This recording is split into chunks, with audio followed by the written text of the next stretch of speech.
Bonjour à toutes et à tous et bienvenue dans cette nouvelle séance de Good Morning Market. Nous sommes le vendredi 15 mars, dernière séance boursière de la semaine.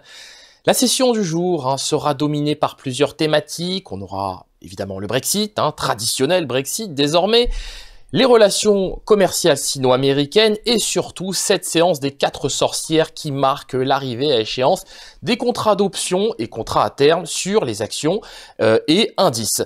Le Brexit. Donc le Brexit, la Chambre des communes a approuvé hier cette motion visant à reporter la date butoir du Brexit, donc du 29 mars au 30 juin. Theresa May va donc demander maintenant à l'Union européenne d'approuver le report du Brexit au 30 juin. Notons par ailleurs que les députés britanniques devront voter un nouvel accord de divorce d'ici à mercredi prochain, c'est-à-dire d'ici au 20 mars. La guerre commerciale qui continue forcément de faire les gros titres de la presse, ça a été le cas hier. Steven Mnuchin a confirmé le fait que Donald Trump ne rencontrera pas son homologue chinois Xi Jinping au mois de mars, mais plutôt au mois d'avril. Des points de tension subsistent entre les deux parties, notamment autour de la propriété intellectuelle ou encore des transferts de technologie. Donc c'est autant d'éléments qui font que cet accord commercial sino-américain devrait être reporté au moins jusqu'au mois d'avril. Passons tout de suite au calendrier économique de ce vendredi. Vous allez voir qu'il est relativement chargé. Alors, première des choses. Alors, on a vu par ailleurs, alors bon, c'est presque un non-événement maintenant. Donc, la Banque du Japon a laissé sa politique monétaire inchangée. Bon, pas de changement à ce niveau-là. On s'intéressera aujourd'hui à 11 h à l'indice des prix harmonisés à la consommation, plutôt l'indice des prix à la consommation en zone euro, donc attendu à 1,5% de hausse en rythme annualisé et 0,3 sur le mois de février. Du côté des États-Unis, salve de statistiques pour aujourd'hui avec tout d'abord l'indice d'activité manufacturière Empire State dans la région de New York. Alors forcément, indice attendu en hausse par rapport au mois de février. Pourquoi? Eh bien parce que l'apaisement des tensions commerciales devrait a normalement profité au secteur manufacturier. Même son de cloche d'ailleurs pour les capacités d'utilisation des outils de production et l'indice de la production industrielle, la production industrielle aux États-Unis. Donc secteur industriel et manufacturier qui devrait profiter en principe de cet apaisement des tensions commerciales sino-américaines auquel on a assisté tout simplement depuis le début de l'année. On s'intéressera aussi aujourd'hui à l'indice Reuters Université du Michigan de confiance du consommateur américain. Donc ça aussi, statistique intéressante, très importante, notamment par rapport à l'inflation, les ventes au détail, bon, tout ce genre de données. Donc évidemment, statistiques aussi attendues en hausse, puisqu'en principe, une fois de plus, les tensions devraient, alors, dans une moindre mesure évidemment, l'apaisement des tensions commerciales sino-américaines devrait en principe avoir profité tout simplement à l'indice de confiance. La séance s'achèvera comme d'habitude, comme chaque vendredi à 18 h, d'un point de vue statistique, avec la publication de Baker Hughes. Donc nous prendrons connaissance du nombre de puits forés de la semaine, donc indice d'activité pétrolière de la semaine, donc semaine évidemment terminée à ce vendredi 15 mars. Attaquons tout de suite cette analyse avec la livre sterling, donc qui s'est un petit peu replié, alors sur le niveau des 1,3213 ou pour être précis sur cette moyenne mobile à cette période. Donc ça correspond bon an mal an au niveau des 1,32 $ pour une livre sterling.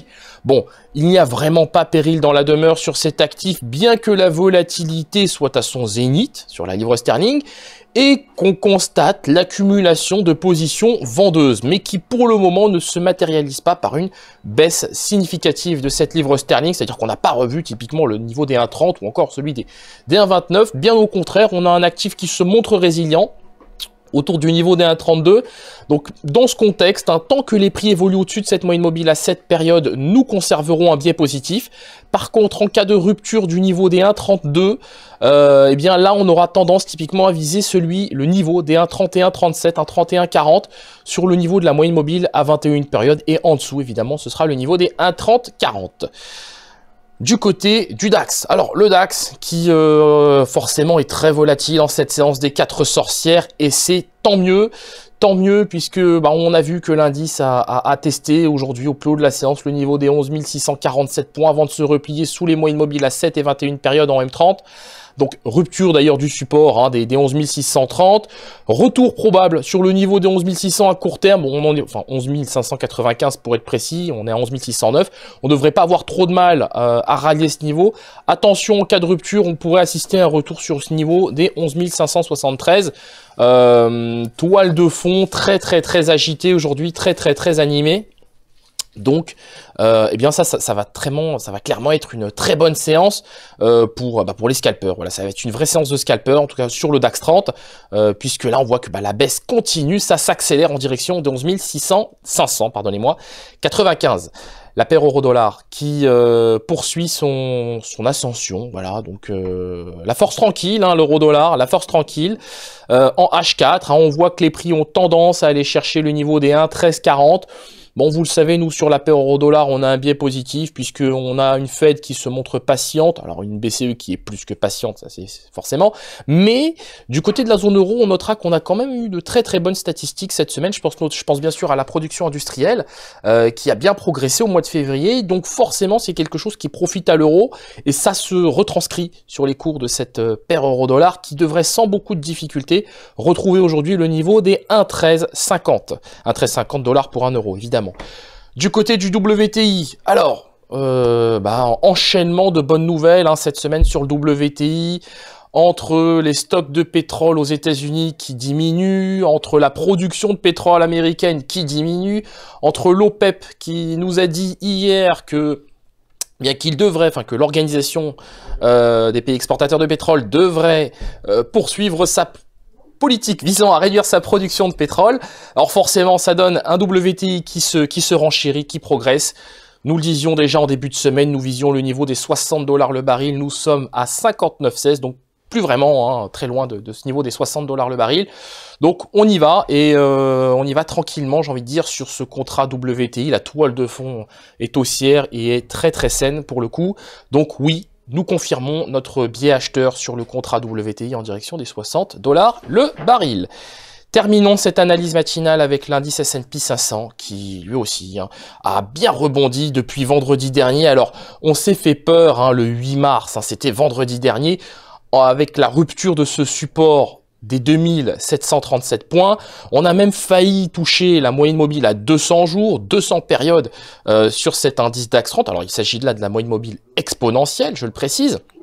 Donc, il n'en a rien été, évidemment, puisque on a immédiatement retrouvé des couleurs dès lundi, avec cette très belle bougie haussière, et là vous voyez qu'on a retrouvé le niveau des 2820 points sur l'indice S&P 500, et nous estimons chez XTB que justement la séance des 4 sorcières devrait profiter à l'indice S&P 500.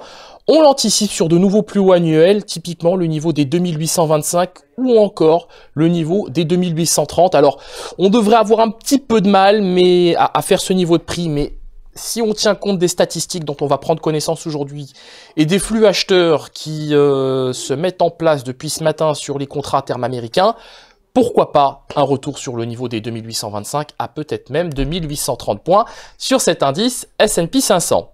Merci d'avoir suivi ce Good Morning Market. On va se quitter sur cette note.